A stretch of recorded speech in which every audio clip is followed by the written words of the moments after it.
বাংলাদেশে মানুষ নিপীড়িত হচ্ছে, এটা সমুচিত নয়। সরকারের বিষয়টির প্রতি নজর দেওয়া উচিত বললেন মন্ত্রী সিদ্দিকুল্লাহ চৌধুরী। বাংলাদেশের সংখ্যালঘু হিন্দুদের উপর ক্রমাগত অত্যাচারের ঘটনায় তোলপাড়।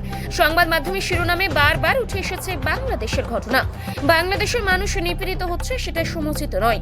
সরকারের বিষয়টির প্রতি নজর দেওয়া উচিত, আর ভারত সরকারের এ বিষয়ে মীমাংসা করা উচিত, এমনটাই মন্তব্য করলেন মন্তেশ্বর বিধানসভার বিধায়ক সিদ্দিকুল্লাহ চৌধুরী।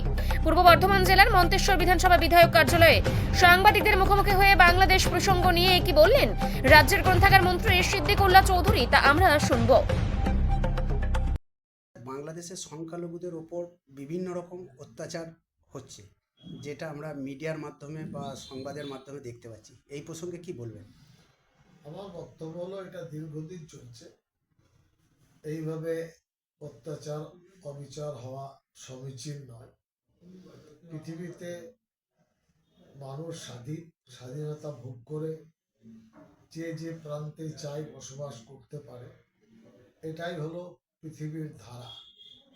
উপরওয়ালা সকলকে সৃষ্টি করেছেন, কোনো মানুষের জন্য কোনো জায়গা নির্দিষ্ট তিনি করে দেননি। তো বাংলাদেশে যারা বসবাস করছেন তারা উৎপীড়িত হন, এটা নিশ্চিত আমরা চাইব না। বাংলাদেশ সরকারের উচিত তাদের প্রতি নজর দেওয়া, আর ভারত সরকারের উচিত বসে ব্যাপারটা মীমাংসা করে নেওয়া আলোচনার মাধ্যমে। মানে খবরের মাধ্যমকে সামনে রেখে মীমাংসা হয় না, ফিল্ডে বসতে পারে। ভারতবর্ষের সাথে বাংলাদেশের দীর্ঘদিনের বন্ধুত্ব আছে, হাজারো রকমের কারবার ভারত করছে, বাংলাদেশও করছে, এটা অস্বীকারের কোনো জায়গা নেই।